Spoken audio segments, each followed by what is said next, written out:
ये क्वेश्चन है हमारे पास। क्वेश्चन में हमसे बोला गया है के किस मान के लिए समीकरण 3x² माइनस 10x प्लस के इज इक्वल टू 0 के मूल एक दूसरे के व्युत्क्रम होंगे। तो क्वेश्चन में हमसे बोला गया है कि के किस मान के लिए ये जो समीकरण हमें दे रखी है, इस समीकरण के जो मूल होंगे, मूल का मतलब जो x की वैल्यूज़ होंगी, x के जो मान होंगे वो एक दूसरे के व्युत्क्रम होंगे। ठीक है, व्युत्क्रम का मतलब होता है उल्टा।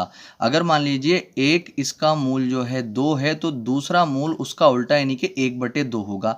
अगर एक मूल जो है 3 है तो दूसरा 1/3 होगा, 1/3 होगा। अगर एक 5/2 है तो दूसरा 2/5 यानी कि अगर एक 5/2 है तो दूसरा 2/5 होगा। इस तरह का जो है ये क्वेश्चन है। तो देखिए, जब भी इस तरह का क्वेश्चन आता है तो सबसे पहले हमें क्या करना है, के की वैल्यू को निकालना है। उसके बाद जो हमें समीकरण दे रखी है उसको लिख लेंगे 3x² माइनस 10x और प्लस के और इज इक्वल टू में 0। अब यहाँ से हम जो इनके जो कोफिशिएंट्स होते हैं यानी कि a, b और c उनको लिख लेंगे। तो अब अगर हम बात करते हैं a की, तो a क्या होता है x² के साथ वाला यानी कि 3। जो b होता है वो x के साथ वाला होता है, x के साथ वाला क्या है -10। ठीक है, माइनस लगा हुआ है तो माइनस लगाना ज़रूरी होता है। और फिर जो x² और x के अलावा जो बचता है वो क्या हो जाता है, वो c हो जाता है। तो c कितना है हमारे पास, k आ चुका है।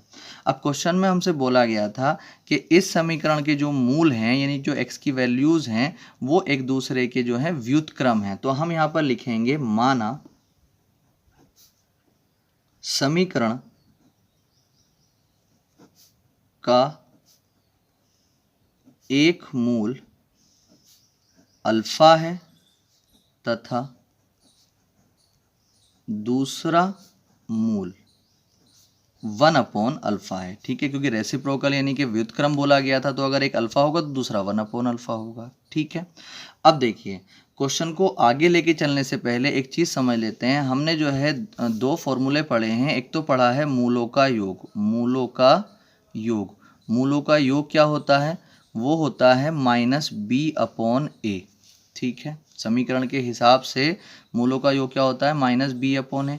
और एक होता है मूलों का गुणनफल। मूलों का गुणनफल, गुणनफल क्या होता है c/a। ठीक है, तो हमें इस इक्वेशन के लिए जो सुइटेबल लगे, इस क्वेश्चन के सॉल्यूशन के लिए इन दोनों में से जो सुइटेबल लग रहा हो, जिससे ऐसा लग रहा हो आंसर आ जाएगा, उस फॉर्मूले को हम यहाँ पर लगा देंगे। ठीक है, तो देखिए जब ये व्युत्क्रम की बात बोलता है तो इसके लिए मूलों का जो गुणनफल रहेगा वो ज़्यादा सुइटेबल रहेगा। तो हम यहाँ पर एक फॉर्मूला लगाएंगे मूलों का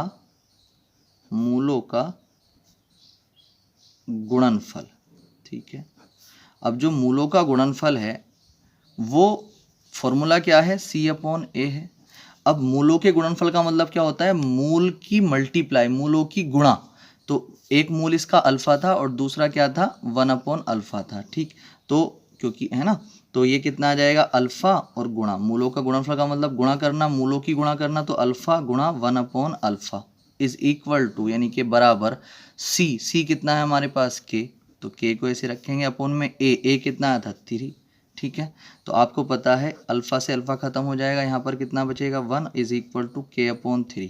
जब यहाँ से हम क्रॉस मल्टीप्लाई करेंगे तो k 3 की 1 से हो जाएगी तो 3 इज इक्वल टू k आ जाएगा।